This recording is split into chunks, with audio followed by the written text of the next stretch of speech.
Hey, good morning and welcome to Breakthrough Walls. I'm Ken Walls and I'm your host. And today I have a very special guest. I literally did a cold outreach to this guy. I was watching something on YouTube. His video popped up recommending that I watch this. And he's at a town hall meeting, literally annihilating these idiots on the town council. And I was like, oh my God. And he's an attorney. He's here in Texas. He's a just badass. You're not going to believe this guy.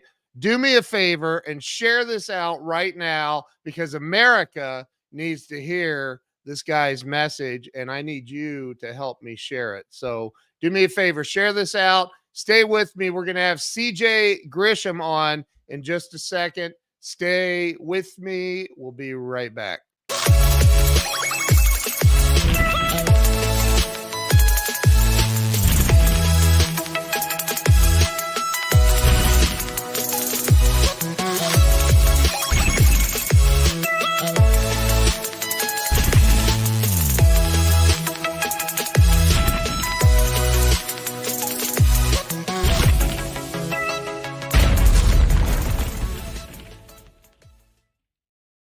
Okay, we're back. Let me bring CJ on. CJ, welcome to the show. Hey, thanks, Ken. How are you? I'm good, man. I am so happy that I reached out to you. I never do that, by the way. I always get referrals, and that's all that's ever on my show. And I'm like, I got to get this guy on my show because holy crap. So let's do this. I think you'll find I'm nothing special. Well, okay. Well, I don't know. I think that you are. I think that America needs to grow a pair, and there's too many people allowing too much crap to go on in their lives, and they're giving up their freedoms and their rights and all of that. But we'll get into that. But let's start with you. Tell everybody like kind of where you were born and raised, how it all started for you. Well, I was born Temple, Texas, so I'm a native Texan. Born actually on Texas Independence Day, March 2nd. So that makes me even more Texan, I think. The gods were aligned. But I did grow up kind of all over the place. My dad was in the Navy, and so I probably grew up mostly in between Florida and Japan. That's where we seemed to kind of bounce back and forth to.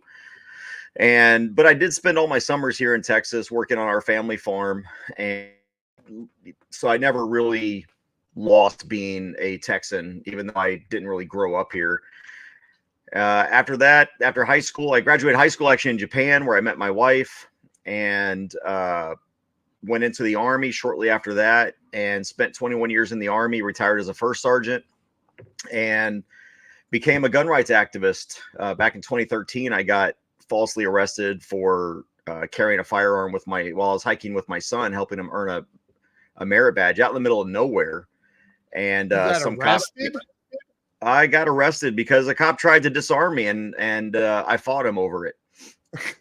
And so, yeah, I don't go peacefully. I really don't take people violating my rights lightly. I ended up getting they kept changing the charges on me because I wasn't breaking any laws when the officers showed up.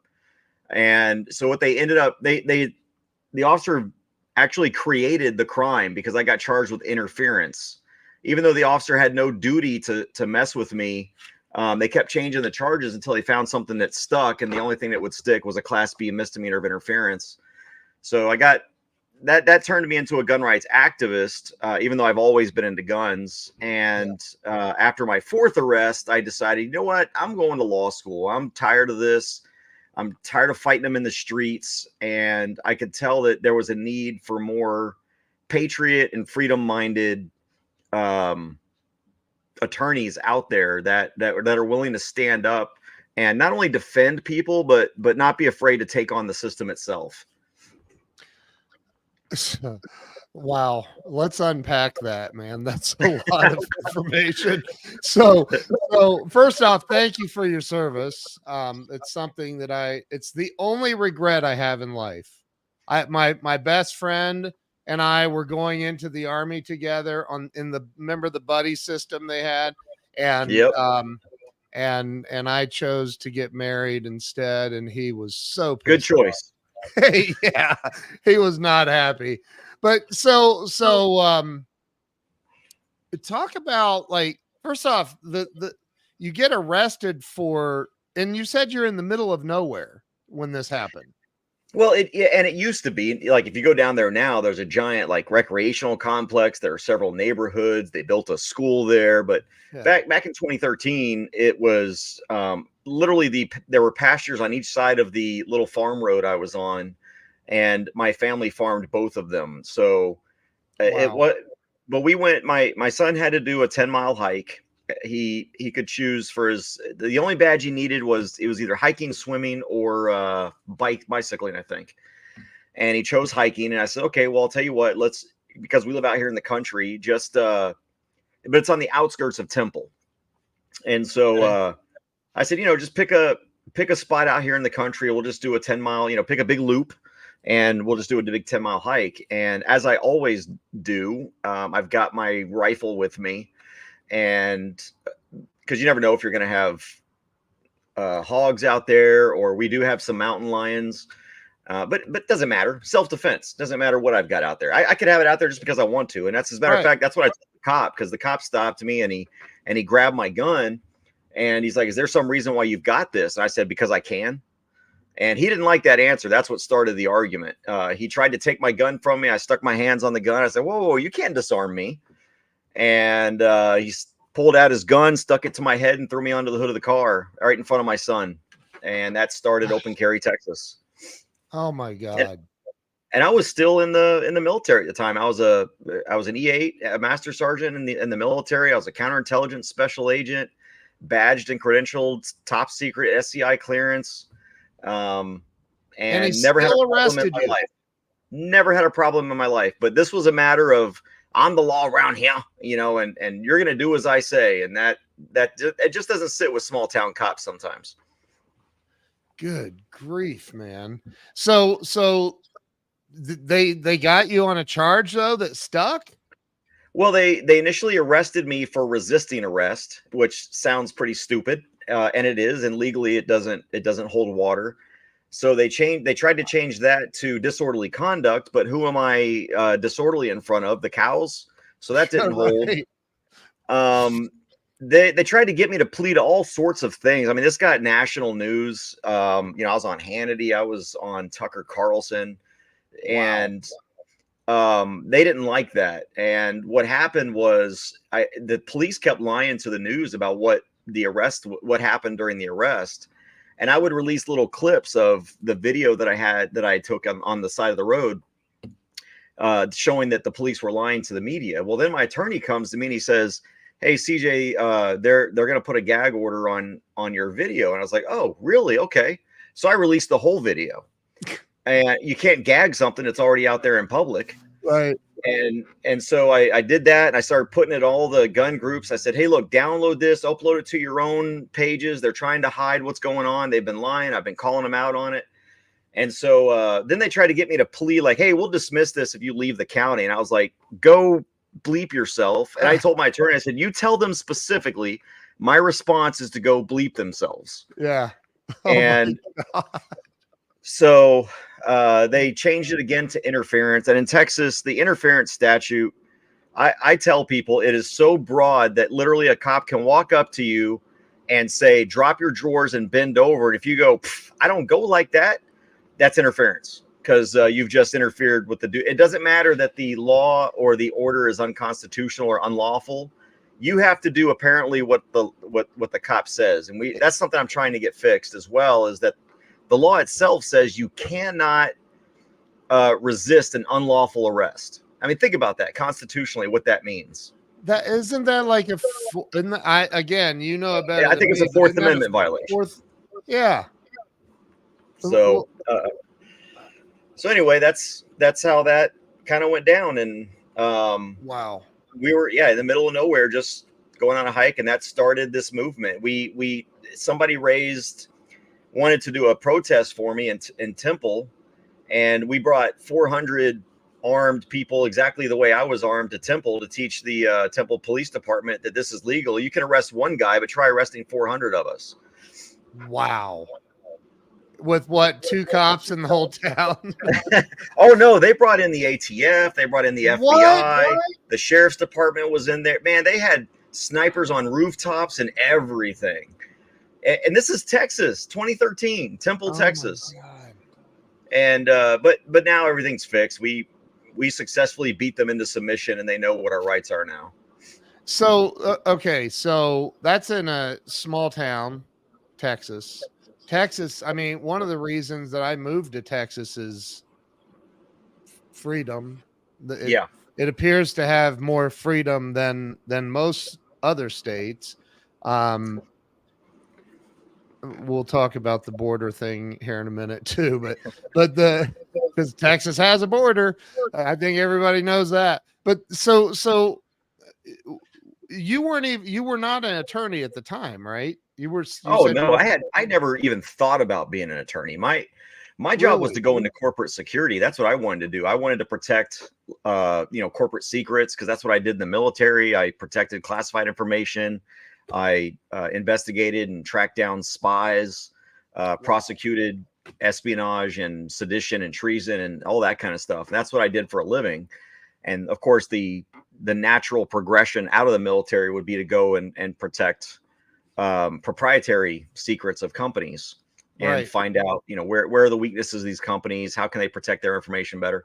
And went from soldier to activist to attorney. And I think all of these things were sort of placed in front of me to get me ready for this nonsense, crazy job of the legal field.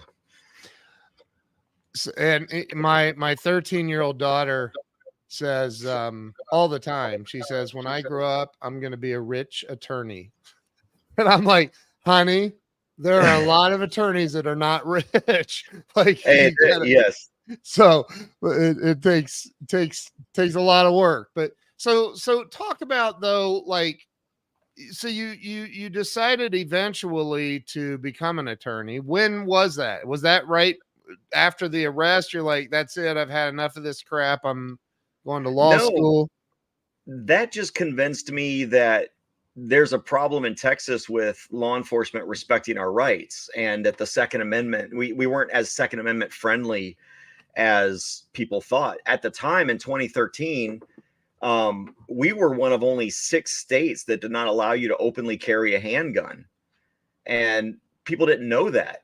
And so one of the things I wanted to get fixed was the fact that how odd and stupid is it that what I was doing that day on the side of the road, which was carrying my AR-15 rifle while I'm hiking out in the country, how crazy is it that I can carry that, but if you can see my handgun, I'm a criminal? And so we formed Open Carry Texas to get constitutional carry, and the word open had 2 meanings, of course, open carry and versus concealed carry, but also open. It should be open. It should be open to how I want to carry my firearm, as long as I do it peacefully and I don't threaten people with it. It is open to how I want to carry it, and what I want to carry. So it's open carry. You carry however you feel comfortable. If that's on your forehead, if it's on your hip, on your leg, it doesn't matter. So we got open carry passed the first legislative session. We got 30,000 members in about 2 years, and successfully got open carry passed. We got campus carry passed so that students could carry concealed with a license on college campuses. And then just a couple of years ago, we got the constitutional carry or unlicensed carry bill passed. And then what happened was during that process of 10 years, I got arrested 3 more times, all for lawful carry. Yeah. And there were about, in the first 6 months, we had 24 arrests doing open carry rallies. And all of them, of course, were dismissed. And but it really showed that there was an education process that needed to happen. And we did that through activism. Well, we were doing one event. I got contacted down in Olmos Park, which is like a little suburb of San Antonio, where the police down there were constantly putting people on the ground face down at gunpoint because they were openly carrying a pistol. And so they told me about that. And I'm like, okay, I'm going to go see what's going on down here. And I called the chief and he's like, oh yeah, we know open carry is legal. I'm like, then why are you arresting these people? Or why are they're not even arresting them. They're just ordering them on the ground at gunpoint, identifying them, giving them stupid lectures, and then moving on. And so I took a group down there of veterans because I knew if they're pointing guns at people, I'm going to need veterans that understand, not to freak out when you're under duress. And we did a little open carry event down there. And within minutes of showing up, the police show up there at gunpoint, ordering one of my friends to get on the ground. And he's just like, what have I done? What crime am I committing? Get on. What's that? Are you right there with him? I came in, I was just right around the block. We were on like a little square near the police department. Okay. So I was within a minute away. As soon as I saw the police leave the station, I headed right back over to where we were staging. Wow. And so the police are ordering my buddy. And I told, as I'm walking up, I'm like, hey man, put your gun down. I talked to your chief yesterday about this. And they ignored it. And I said, well, you're going to get a lesson today. And then another police officer shows up. He pulls out his AR-15 instead of his pistol, and he's ordering us on the ground. He's ordering me to move away, but I have every right to be there. Nobody's breaking any laws. So they eventually there were probably 4 or 5 other officers, and then the chief shows up, the one I literally talked to the day prior. And I asked him to essentially, look, chief, we talked about this. You need to get your cops under control here. And instead, he ordered someone to try and arrest me. And so I'm backing up. I've got my hands in the air, and I'm backing up from this police officer who's trying to grab me. I'm like, don't touch me. Don't touch me. I'm not breaking any laws. You have no right to touch me. And the chief tases me in the back. And I fell flat back, barely missed a curb by like just inches, cracked my head open on the concrete. I don't remember much, but everything was on video. I ended up getting charged with felony assault on a peace officer. Never touched the guy. Thankfully, I had video because I'd never been charged with a felony before in my life. That was the moment I realized going through that process, how much our justice system is messed up. And it took a few months to get all these charges dismissed. And had I not had the video based on what they wrote in their police reports and everything, I'd probably be a convicted felon today if it was my word against theirs. Oh my God. So that's when I decided, you know what? That's it. I applied to law school, got into 2 of the schools I wanted to get into. I picked the one that was furthest away and decided to, and we're still suing that city. As a matter of fact, in October, we had our 5th Circuit hearing on our case for qualified immunity because the lower courts are granting them qualified immunity. And so we're challenging that. And I'm like, any day now, they're supposed to release the Grisham versus Valenciano case and what they're going to do. But I just got tired of fighting them in the streets. And I decided I'm just going to fight them in the courts from now on. And that's what I do now. The video that I saw that I talked about before bringing you on of you, I forget the name of the town. Aransas Pass. Yes, that's it. God, dude, you go off on all of them. It was unbelievable. And that big old fat police chief guy, like, Beefcake. Oh my God. It's Chief Beefcake. We call him Chief Beefcake. Yeah. Well, I was like, but you're open carrying there. Yes. Is that legal? I mean, I know I sound ignorant, but isn't it city property or something? Yeah, and a city can't prohibit in Texas. We've got preemption here. So government entities are not allowed to prohibit firearms on their property except in limited circumstances. So one of those limited circumstances is an open meeting if they post a sign that says no open carry during the open meeting. And so, excuse me, what I do is I will open carry into the meeting just to kind of make a point until they're about to call the meeting to order, because that's when it becomes an open meeting.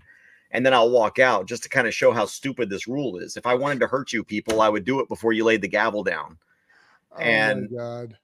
But they didn't have a sign up, so I was able to open carry there. So, and you are you've dropped a couple of F-bombs. So there's And a background to that. I know, and I want to talk about that because I think that look, my friend Darlene says I see a movie in the making. No kidding. Um, you know, you brought up a case, and I know I had seen this or heard about this somewhere else previously, but you brought up a case to them saying, no, no, no, no, you can't throw me out of here because I'm swearing. You work for me. And I Right. really feel like that somewhere along the way in this country, not just Texas, man. I mean, it's a national issue that government elected officials forget that they work for us. Right. It really is. It really is a problem. I actually brought with me. I had probably brought with me about a dozen cases that day, and I had them all listed on my sheet of paper. Because the reason I went out there is my client had asked me to come down there because he had gotten kicked out of the city council for calling the city manager a POS. And they have these so-called rules of decorum or whatever. And I said, well, look, that's unconstitutional. They can't do that. So I went down there to monitor, and my intent was initially just to call him out, not to do everything that I did. Right. But when I saw what they did to my client, and Jason Followell was the guy there, when I saw what they did, I'm like, okay, well, I'm going to completely change my direction a little bit, and I'm gonna use some shock techniques, and I'm gonna let them know what they can and cannot do. And so I put them on notice, really, is what I wanted to do. And I specifically picked a bunch of cases that had those specific swear words in them, where the court said, no, you can't prosecute this guy for saying these things. And what it looked like was just me going up there cursing and making a fool of myself. Uh-oh, did you lose me? No, I got you still. Are you there? Okay, I'm here. Yeah. I got you. And so what happened was I just decided to start reading all the case law about, and I was only going to talk about the cases. And what it ended up being, I think I said the F word 20 times in 3 minutes and a few other choice words that if I were to say would probably get this video banned, but it is on my channel. So yeah, it's up in my channel, and all the funky words and everything. And they tried to kick me out for literally quoting case law, which is what I was doing.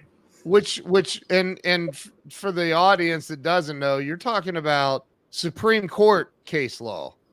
Yeah, this was Supreme Court case law. It was Fifth Circuit case law, which applies to Texas, and it was Texas case law that applies to Texas. Plus, I had cases from around the country that some of those cases referenced.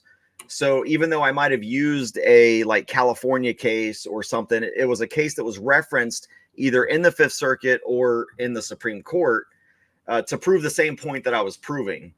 And so in other words, every case was relevant to Texas, whether it was a Texas case or not. And there's something going on. And I thought it was just a Texas Municipal League thing. We call it TML. Every city in Texas is a part of this Texas Municipal League, and they provide protection in case the cities get sued. They help them with their drafting their codes, and they provide model rules for this, that, and the other. And so I thought at first that this was just a Texas issue where the TML is sending out, hey, everybody adopt these rules of decorum. Well, the rules of decorum they're adopting are unconstitutional because they say, and they're all the same. This is how I figured this out. Because you go from one city council to another, someplace like Aransas Pass, which is on the coast, and Killeen, Texas, which is next to Fort Hood, right in the middle of Central Texas, and somewhere up north like Denton, all having the exact same so-called rules of decorum that say the same thing about criticizing public officials and using profanity. Sorry, there's something wrong there. And then after that video went viral, I'm getting calls and emails from around the country. And apparently there's something called like the National Municipal League or something. And I wouldn't doubt if that National Municipal League somehow falls under some United Nations program where this communism, they're trying to creep into the local level. They're really trying to undermine our constitutional principles. And quite frankly, there's no one with the balls to stand up to it and fight it head on. It just so happens I was a first sergeant, and so I'm hard-headed anyway, and I just take that and applied it to my legal career. And it doesn't pay very well, I'm sure. I think about, the first, I'd love for you to unpack the Second Amendment a little bit so people really understand what it means. I understand what it means, but I'd love to hear it from your point of view, because you hear there are so many local governments and state governments and counties and municipalities that all interpret it in their own twisted ways, and which seems really unconstitutional. It's the Second Amendment. It says what it says. It means what it means. But what does unpack it a little bit? Kind of explain what the Second Amendment is to everyone watching. Well, and I think it means different things to different people just on that aspect. But when you look at legally and what the intent of it is, and the Bruin case, which is one of the most cited now, that changed the way the courts are to evaluate Second Amendment cases, says now you look at history and tradition, and is this what was intended? What were the founders able to do at the time? And so to me, looking at the Bruin case as the defining analysis of what does the Second Amendment cover, it's anything that really wasn't in place at the time of the founding. And keep in mind, the founders understood that the strength of a state or country is what I mean by state. Yep. The strength of a country is in the strength of the people, and the government is only as strong as the people allow it to be, or as weak as they allow it to be. The Second Amendment was designed to protect us, the people, against a tyrannical government, against outside invasions, against any threat whatsoever, whether that threat is a local thug or a government thug. The Second Amendment is to keep the government in check, and they understood that. It's all throughout their writings that they didn't have a big trust about government. And people say today, well, we've got police today, we've got a standing army today. I'm like, well, that's all the more reason to be armed, because the founders talked about the danger of a standing army. And there's a reason why, and I don't think a lot of people realize this, when they go through the National Defense Authorization Act every 2 years, it's supposed to be every 2 years. And everyone talked about the NDAA, but that's actually a constitutional thing, because the Constitution only allows a standing army for up to 2 years. So it has to be reauthorized every 2 years. The problem is they use the NDAA to further violate our rights.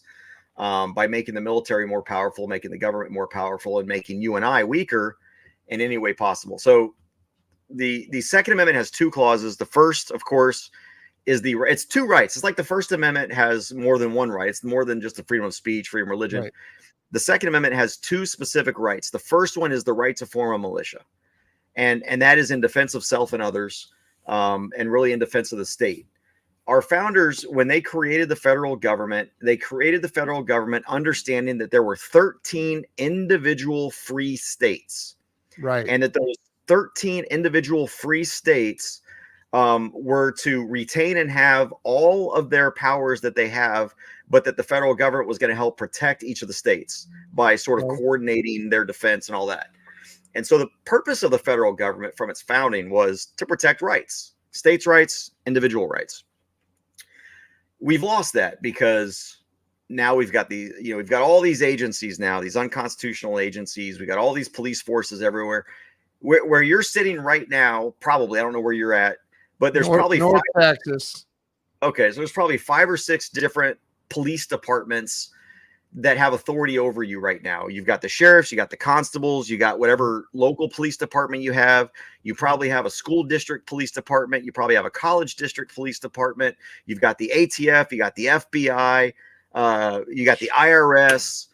You got the Postal Service inspectors, all of these police agencies that have the ability to make your life very difficult. And so the first clause of the militias was to really try to prevent all of those type of agencies from essentially doing what they did up in Waco and Ruby Ridge, which is murder its own citizens. The second is the individual right to keep and bear arms. And that's what the Heller case brought out, was that, yes, you have an individual right to keep and bear arms. And then the McDonald case was, and you definitely have that right in your home. So if you have a right to defend yourself, you have a right to defend yourself. And you look around the country, look what happened when, sorry about that, if you can hear the train. It's all right. I can still hear you. Okay. It fits with the whole out in the middle of nowhere, Central Texas thing. I love it. But in Ukraine, they had to start handing out guns to civilians because they needed to defend themselves against this invasion. You look at the IDF right now. The IDF is considering issuing anti-tank weapons to citizens. I love that. You ask me what's your version of the Second Amendment, and I want to pull open my garage door and show you a tank. That's what I think I should be able to. Now, I can't bear, there's an argument. Well, can you bear a tank? No, I guess I can't, but I can keep a tank. And it says keep and bear arms. So I think that's the part that we always forget, is the keep part. Right. So you're not really allowed to drive through town in your tank. Well, you could if you could afford one. Oh, got it. You actually could, I think, but then you're probably going to get a bill for jacking up the streets. Right. So what are some of the, as an attorney, you have clients, I'm assuming. Yes. What is your, who's your avatar? Who's your client? Not who specifically, obviously. Yeah. I focus my firm on really three things. I call it civil rights, and I call it innocent defense, and then I do a little hodgepodge of other things as well. But my avatar is a person who just wants to be left alone and free, who believes that the Constitution says what it says, and that government should stop trying to erode it or infringe upon it. And that happens all the time. So I focus mostly on First and Second Amendment issues and Fourth Amendment, because the Fourth Amendment's always implicated here. Yep. But really, what I really like to do is help people who have been wrongfully convicted or not convicted, charged. And a lot of these times I call them pop crimes, which is pissing off the police. Yeah. So, a police officer comes up to you and says, "Hey, let me see some ID." And you're like, no, I don't have to show you my ID. And they arrest them for something like interference or resisting or whatever. They in one case, there was a group of I had a group of clients. There's about 4 of them, and they went around, they filmed police and their daily duties. They didn't get involved. They filmed to make sure that everybody's rights were protected and that nobody got hurt. They ended up charging these guys with felony conspiracy to commit violence or something like that. Wow. But because there were 4 of them, they charged them with a conspiracy, which made it a felony. And they're trying to allege that by filming them, they were conspiring to assault them. And they converted that First Amendment right into a crime. So those are the kinds of things I like to take, where, the police just get butthurt because, and not all police are like this. Right. The bad cops make the other 20% look bad. So yeah, that's what I like to say. And then I try to help those people. And then, of course, if there's a civil angle involved, once I get rid of their criminal charges, I start going after on the civil side. And I have a lot of friends in Ohio, where I'm originally from, that are in law enforcement, and they're good people. They're family people. They follow. I know them well. We've had these discussions, but unfortunately, in today's world, there's a lot. It's difficult for a lot of these guys to go out and do their jobs because there's a lot of liberal leaning politics involved in their jobs too. So We've got two problems. We've got the liberalization, and I don't mean liberalization in the classic sense of laws where, they make stupid things illegal and the police are sort of stuck in a weird spot where they have to enforce it. But I would say the problem is also on the conservative side, because the conservative side blindly, they just blindly follow law enforcement, back to blue and all that. Yeah. And what I tell people is I don't support law enforcement. I support a law enforcement officer. I'll support law enforcement officers. I'll support good cops. Yep. But I don't blindly support anyone in government. I don't care if you're law enforcement or you're the president. Yep. No one in government, and I come from government, no one in government should be trusted. Especially when you've got a clearance and the kinds of things the government is capable of. I will never trust the government because I saw what the government can do. Thankfully, I never did it myself. My first 5 years in the military, I was a Spanish linguist and I worked in South America in the drug war, and I hated it. I absolutely hated it. And that's what turned me off of the drug war, was the kind of nonsense that's going on in South America, Central America, and really here in the country. We're creating violence. We're creating criminals when there are people who are actually hurting people. And the current policies are making it to where, because these things are unregulated, they're dangerous and killing people as well. So, I come from law enforcement, and I have learned when you get arrested 4 times and there's about 32 officers involved in those 4 arrests, and not one of those 32 stood up and said, whoa, this guy's not doing anything wrong. All they did was back each other. And it used to be that thin blue line represented the barrier between the good guys and the bad guys. Like they stood on that barrier. Well, now the thin blue line is nothing more than a gang sign, and that's their colors. It's about defending themselves. And I generalize that, knowing that there are good officers out there. Yeah. But I don't think we should have to keep qualifying that. I think we should be allowed to criticize bad government and not be accused of being anti-cop.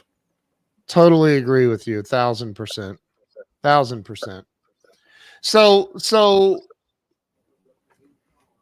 you, what's next? That's such a generalized question. Look, we have a serious problem going on right now in this country. There's a lot of it happening on the Texas border.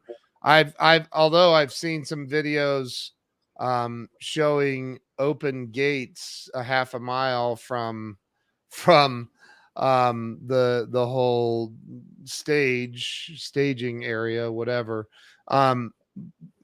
Is that true? Do you think that they just have open areas and they're still it's absolutely true. It's absolutely 100% true. I've gone down there on the border many times, and we go down there with our group, and we go down there heavily armed with body armor and everything, so we're not stupid.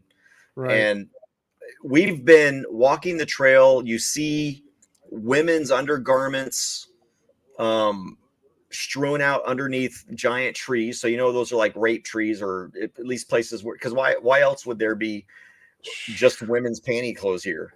And as we're walking back, at one point, there's a place where the fence ends, and it's nothing. You can just walk around it. And we caught, as we're walking around kind of the bend to where this opening is, there's a bunch of guys that were crossing over, and they see us with our guns and immediately run back over to Mexico. Wow. It's pervasive everywhere. And all we're doing, we're playing whack-a-mole right now. And I've been very critical of Greg Abbott because he talks a big game. Everyone thinks Greg Abbott's doing this great thing, but we've still got all these openings. And I understand Shelby Park is where a lot of these people are coming across because there's a boat ramp there. It's easy to cross. But you go a mile down the road and it's nothing, or it's just like a barbed wire fence you can walk through. And not only that, but if you're so anti-immigration, why are you shipping these people deeper into the United States instead of back to their countries? If you're going to put them in a bus, take them to the border checkpoint, drop them off, and make sure they cross over. Or don't let them cross to begin with. And yet we've got a governor who, I mean, I know he's doing more than other states, but he's definitely doing more in the federal government. But the answer is not to, if you oppose illegal immigration, sending it to liberal cities. It's great. We made a point, and the point was made. Now even they are upset about this because they realize what their own policies are doing, and they're starting to get upset. But you're contributing to the problem. There are people getting on planes. They don't even have to use identity. You and I, if we got on a plane, I'm pretty much always put into secondary whenever I fly. So I don't fly anywhere. Yeah. But yet these illegals, they don't have to even show ID or anything. They put these guys on flights and move them across wherever they're going to put them. And I just think that it's about time that we start treating Americans better than foreigners. Oh, I lost your volume. Can't hear you again. Unless it's me.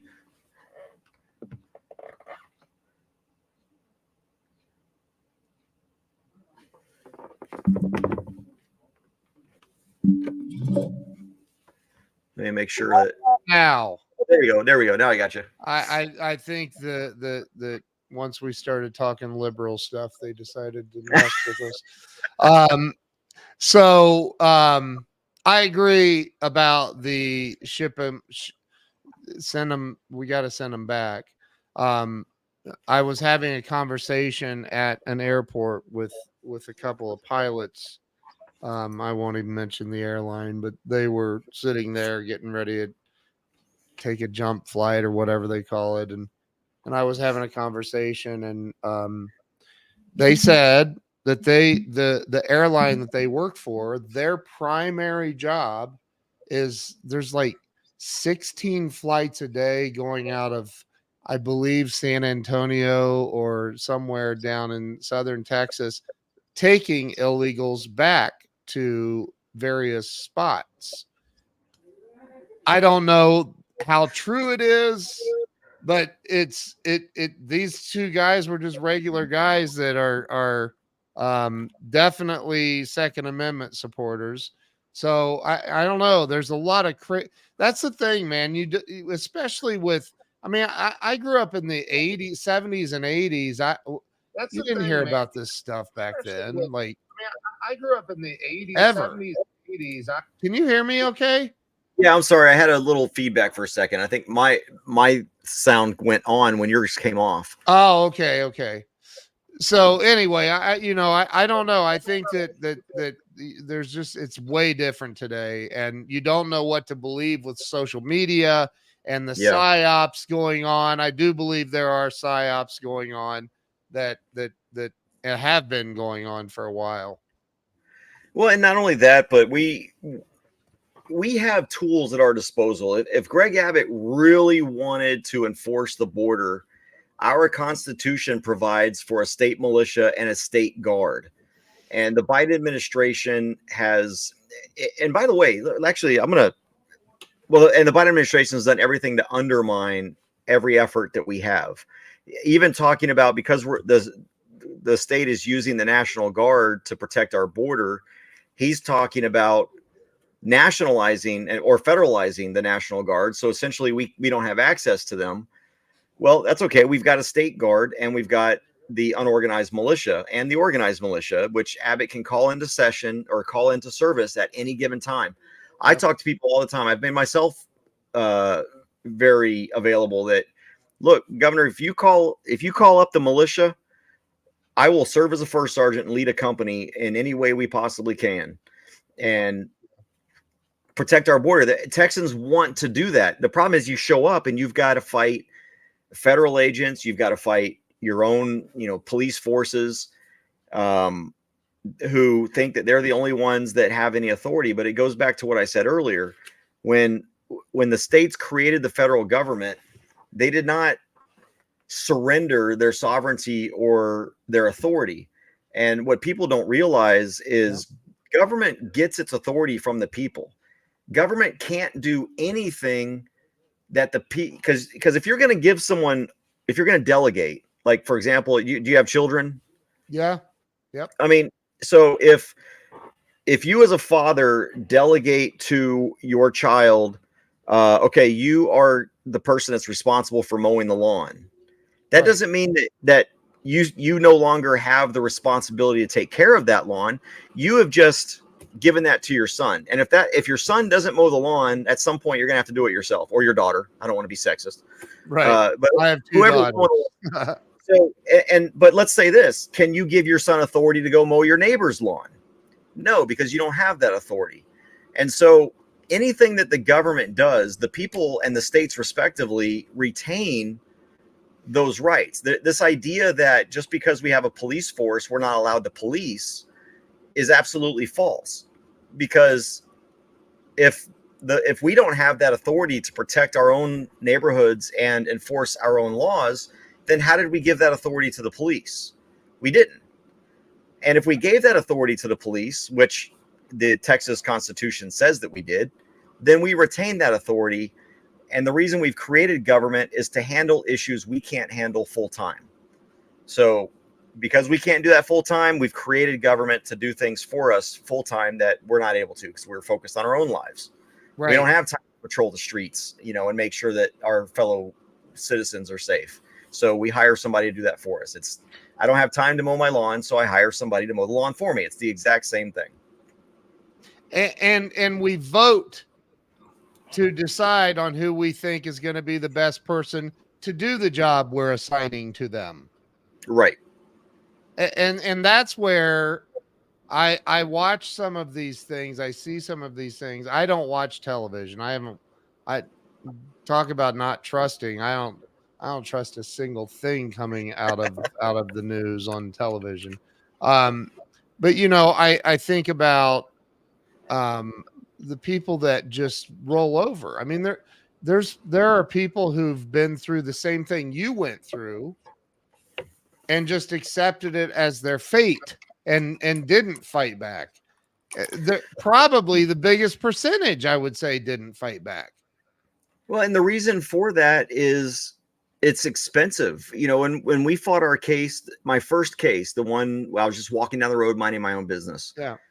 And of course, we lost on qualified immunity grounds. We went to appeal. We lost at the appellate level, but we could not afford to keep going and fighting this issue and proving that, look, just because someone makes a phone call, when you show up and you see that no crime is being committed. Oh, and by the way, one of the reasons they were able to later justify, because I did get convicted in that very first case in 2013 of interference. But like I said, it's a very broad, anything can be interference. And I only got a $2,000 fine. Thankfully, I didn't get 6 months in jail. The jury realized, okay, you might have broken the law, but you don't deserve to go to jail over it. But the way that they justified it, because we were challenging whether they could even stop me, was I was so-called walking down the wrong side of the road. We're in the middle of a country road. It's not even, you can barely fit two cars down this road if they were passing each other. And at the time that the officer stopped me, we were walking on the right side of the road with the traffic behind us. And apparently there's some obscure Texas law that if there's not a sidewalk, you're supposed to walk down on the left side of the road facing traffic. Okay. And that's what they used as their bogus probable cause, even though it was never mentioned by the officer. It was never mentioned in the police reports. It wasn't mentioned until we filed our motion to suppress, because there was no crime being committed, that they brought up this goofy idea. And so, we wanted to fight that and say, this is not, first of all, we're in the middle of nowhere. And second of all, that's not what they stopped us for. Nowhere, anywhere did the cop ever mention walking down the wrong side of the road, or even what side of the road I was walking down altogether at all. So we just couldn't afford to keep fighting that. And we ended up eventually having to drop it. So that's really the problem. I think a lot of people want to fight back, but they can't afford to. And that's where I come in. I'm not doing this to get rich. I do this because people need to be able to afford an attorney that will fight for them. And unfortunately, too many defense attorneys are what I call plea attorneys. They want to take your case, take your money, get your plea, move on to the next guy, take his case, take his money, move on to a plea. Yeah. And these are innocent people whose lives are affected. And a lot of times, even public defenders, to make even more money, what they'll do is they'll keep pushing off the hearing. You show up, come back in 30 days, show up, come back in 30 days, show up, come back in 30 days, because they're trying to get as much money out of you as they can. and then after about a year, you might get a plea deal.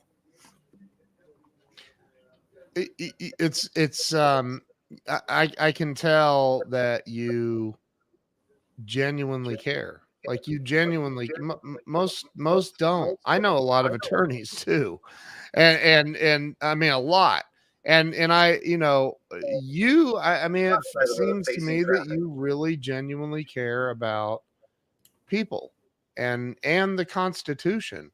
And that's I got to bring up a comment. I want to get your opinion on this. RAS Illusion says, here's another power we have as people. We can scrap the entire Constitution, all case law, all automatic spending, all federal government agents unfunded if we want to. Is that true? Well, if we wanted to, but the people don't really have that will. And I would say I'm not a no government guy. I'm not a anarcho-capitalist or anything like that. I do believe in very limited government.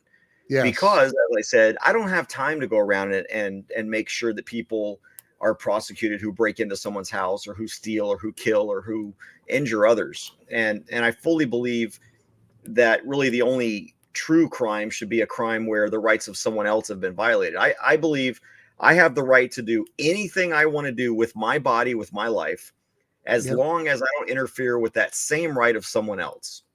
It's that non-aggression principle that us little L libertarians have, that, look, just mind your own business, leave people alone. But when someone does do that, when someone does use their autonomy to invade the space or the rights of another person, well, I don't have the time. And really, in many cases, a lot of us don't have the ability or the knowledge to enforce the consequences of invading those rights. So I believe in a very, very limited government. And unfortunately, we don't have that. The Constitution initially was great. The problem with it now is when the Bill of Rights was being debated, one of the worries of our founders was, hey, look, if we do this, this is why the anti-federalists were kind of against it or demanded it, was if we do this Bill of Rights, well, then government is just going to assume that these are all the rights we have. And that's why the 9th and 10th Amendments were added in there, because we're going to enumerate probably some of the most important ones, but we're going to create the 9th Amendment because that means that shows that these aren't the only rights that everybody has. There are others. For example, when I chose to wear this hat, I have a 9th Amendment right to choose what hat I put on my head, what shirt I'm going to wear. Those are rights that I have. Just if I want to walk backwards down the street, I can walk backwards down the street because the 9th Amendment protects government from saying, no, you need to walk forward or sideways. When you need to breathe so many breaths or whatever. And I think the 9th Amendment, this is what I really want to do with my law firm, is really, there's no case law in the 9th Amendment right now. Wow. And what's interesting is, and this isn't what I believe, I'm 100% pro-life, probably militantly so pro-life. But let's just say there is a right to abortion. Guess where that would be? It would be under the 9th Amendment. These rights that everyone's arguing, they're arguing the wrong things. And but I don't think there's a right to kill your child, because now you're affecting the life of someone else. But anyway, we won't get into all that. The fact of the matter is, we've got to get back to defending, and the Constitution is important. This is the point I was trying to make. I don't want to get rid of the Constitution, because as written, it's supposed to do great things. It protects the government. If you abolish the Second Amendment, that doesn't affect my right to keep and bear arms. It just makes it easier for the government to die trying to infringe upon them. And the Second Amendment is there to protect the government from us. That's the point. And what I mean by that is, if you violate us, we've got the Second Amendment to defend ourselves with. Yeah. And so it doesn't give us any rights. We don't have the right to free speech because of the Constitution. The right to free speech is protected from government because of the Constitution. The right to religion is protected from the government because of the Constitution. The right to assemble, the right to a free press. And by the way, a free press doesn't just mean ABC, NBC, CNN, Fox News. It means you and I pulling out a camera and recording what our government officials are doing in public, because that's important that the people understand what their elected officials are doing. That's why I was recording when I went to that city council meeting and laid the F on them. Which is a beautiful video. Everybody should go to your YouTube channel and check it out, because it's powerful. And I you know, I just think that how many other that you're aware of, how many other attorneys, people that are licensed attorneys, are there in this country doing the same thing you're doing? I don't think there's any doing what I'm doing. It doesn't make me special. It just makes me dumb, because I risk my license every day. Because I'm not your average attorney. And there's this idea, I think, in the legal field, because I hear it all the time. Oh, you make the legal field look bad. Why? Because I've got very forceful opinions about things. Right. Since when did attorneys we were not allowed to fight for our constitutional rights in ways that made people cringe? When did I, just because I became an attorney, lose my right to speak my mind? Why can't I speak my mind? I understand that when I'm in court, that there's decorum rules and there are ethical rules that I have to follow, and there are ethical rules I've got to abide by in order to defend my clients. But since when do I have to wear a suit and tie to work every day to be a good attorney? Since when do I have to say please and mother may I when I want government to do the right thing? Right. And there are just some government officials that I can go to a city council and I can say, please don't do this. And they'll look at it and go, you know what? He's right. We're not going to do that. But there are some government officials that I have to go there and I say, look, you effing effers, don't do this, or I'm going to be up your effing a-hole, you know, and that's the only thing that gets their attention.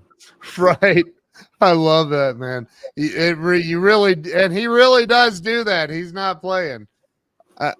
And the shock and awe that they are all in is what's hilarious, because right, you literally told the mayor, they couldn't believe it.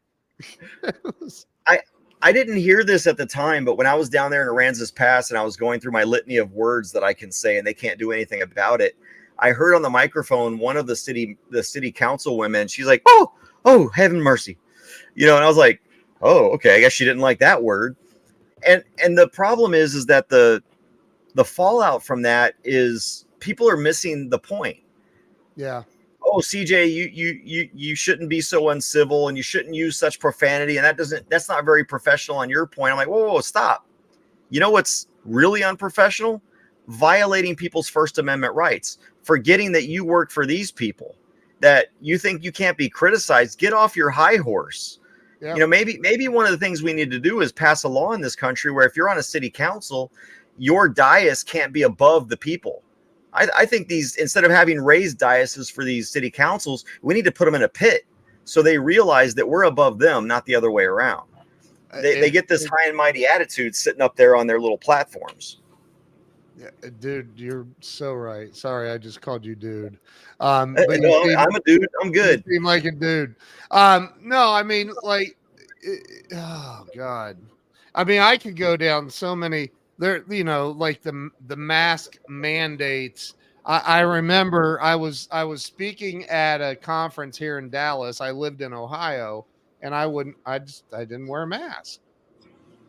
I like to breathe. And so I wouldn't fly because of all that BS.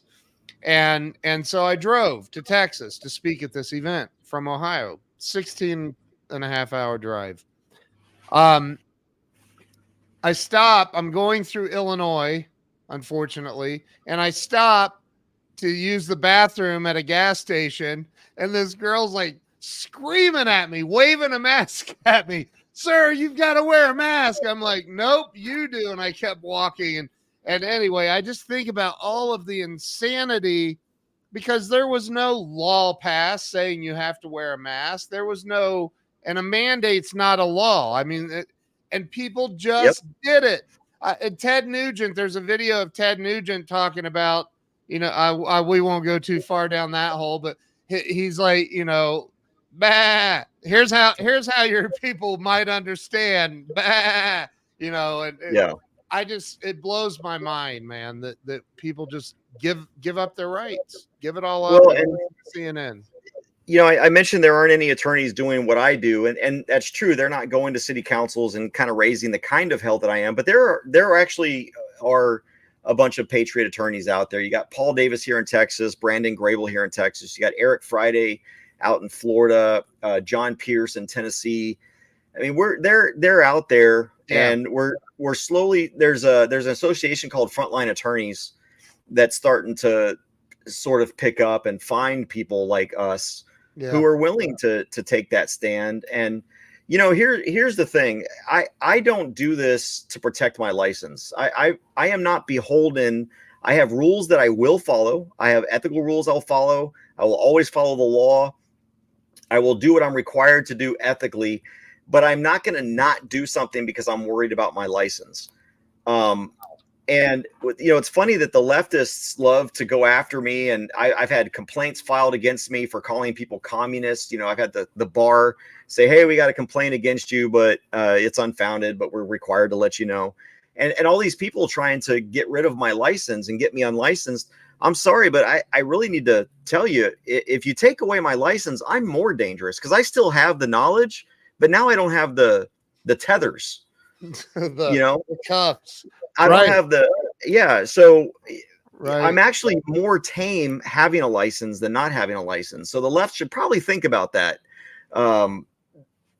before they decide to try and take away my license. But I try to help people. Actually, I do. I help people who are being wronged. And almost every case I take is what I call low bono. It's much less than what any other attorney charges, because otherwise they wouldn't be able to afford justice. Right. And it feels good when, you know, you only get $1,000, but you're able to get a felony out from over someone's head. And when you're charged with a felony, you lose your right to keep and bear arms. You lose your right to vote. You can't get any loans. You can't go to school. I mean, there's so much you can't do just because someone accused you of a felonious act. And so it feels good to be able to get rid of those charges for people. CJ, we've gone over, and that's okay. It's my show and it's the internet, but you know, I could talk to you all freaking day long. You're in my opinion, you're a true American hero, and I know you don't feel that way, but dude, what you're doing to help people and fight for our freaking rights, man. It kills me to see so many people just give up their rights and roll over and take it. And it's like, what are you doing? Like, this is a free country. We still have a constitutional republic, and people need to understand that. And it's guys like you that are out there making this shit happen, man. It's amazing. The problem is we don't teach civics anymore. We don't teach government anymore. And that's all by plan. Yes. And we've got generations of people now who, you know, when you go to a city council meeting and you say what I said, I'm the problem, not the problem I was addressing. You know, you should just be nice to these people. I'm sorry, but should we have been nice to Hitler too? Right. You know, I mean, at what point do tyrants deserve respect? Zero. And whether it's a micro tyranny or a macro tyranny, tyranny should not exist, and it should be opposed at every level. And people say, "Oh, CJ, you need to pick your battles." I do pick my battles, and my battle I pick is between right and wrong, not levels of wrong. If it's wrong, it's wrong. You let the little things slide, they're going to do bigger things. And next thing you know, we're getting rounded up again because we're Japanese and going to war with Japan or something. You know, we can't allow our history to repeat itself. And the only way we're going to prevent that is by taking a stand. Wow. Okay, so where does everybody go to follow you? And do you accept donations to your cause? I actually do, and they're helpful because, like I said, a lot of these cases I was at one case and I was arguing for a client. I got a case dismissed, and this other guy in the audience heard me defending my client. So he pulled me out in the hallway, and I took his case for free because he was charged with a bogus assault charge, and got that taken care of. But I do a lot of this, and I go all around the state. And sometimes there are people that just, all I ask for people to do is cover my expenses in many, many instances. Unfortunately, some people can't afford that because Texas is a big state. And if I'm driving 5 hours one way, I'm probably going to have to get a hotel, and you've taken a whole day away. So I have like Cash App, which is CJ Grisham, $ CJ Grisham. I've got Venmo at CJ Grisham, PayPal, CJ at CJGrisham.com. And that just helps me. Is all of that on your website? It's not on my formal website, but it's on my YouTube channel. Just about every video has it. I can't really advertise for donations on my lawyer channel because I'm a lawyer. But I am looking at setting up a nonprofit to where, people can, it's a little bit easier to track as an attorney, and maybe just do kind of a foundation that helps me with these kinds of things. But for now, you can go to cjgrisham.com. If you can't remember that, you can go to isuebadcops.com, texas2aattorney.com, lawyerforliberty.com. I've got all kinds of different websites, but they all go to the same place, which is cjgrisham.com. And you can get from your website, you can get to your YouTube channel, your Twitter and LinkedIn and everything. I see that. And I need to type that in the comments for me. But put the www in front of it so it's clickable from the comments. www.cjgrisham.com. Please add that to the comments so people can click on it and easily get to it. And at the top, you can access as YouTube, Twitter, LinkedIn, everything. CJ, man, you are you're one of my new favorite people. I'm glad that I'm really grateful that video came across my YouTube feed, and I saw it, and I'm like, I literally just sat here going, this dude is a badass. I got to get him on my show. Like, wow. So I'm just a hardhead. I tell people it's not that I'm a badass. It's when you survive combat, you're not afraid of anything anymore. I think that's my problem. I just don't have the fear I'm supposed to have. Nothing scares me. For two reasons. One, I believe in God. God's got he's got my back. And when I'm ready to go, he'll take me whenever that is, because I should have been dead 3 times already. And it's CJ Grisham with an A, by the way. Thanks, Jill, though. I appreciate that. Oh, that's my wife. Yeah. CJ Grisham with an A. That's fine. I appreciate the support, but I'm just that version of it too, and make sure you redirect it. Oh, I should. Yeah. So in case people type it in wrong, but right. We just need to stand up, ladies and gentlemen. If we don't have freedom, everything else in our lives is meaningless. It's over. It's over. Like, people don't get it. I literally had this conversation just the other day with somebody. I'm like, when you see, whether it's all an act or not, I don't know, but I do know that 9.5 million illegal people have entered the United States in the last 3 years. Many of them, many thousands of them are on terror watch lists. Yes. That's a problem. That is a problem, but I also want to kind of preface that with, I'm probably on a terrorist watch list. So don't trust when the government tells you somebody's on a terrorist watch list, because one of these days you and I are going to be terrorists. That's what they're going to label us as. God. Wow. CJ, you're awesome, dude. You're awesome. Everybody that's been watching, that's on here, my buddy Nick's on here, please share this out. And this isn't just for CJ. This isn't just for Texas. This is for the United States of America. It's for all of us. It's our fundamental rights that the founders of this country, the Constitution, they're being eroded on a daily basis illegally. Yeah. Illegally. And not only our rights, but the powers under Articles 1 and 2 that the government have been exceeded. I mean, the Constitution, it doesn't need to be scrapped. It needs to be read. Right. Well, we need somebody teaching civics and government on a private level. Our children need to know this stuff. They really Absolutely. do. And it needs to be broken down in simplistic fashion by somebody like you that can explain it. So I have a new business idea for you, and we'll talk about that.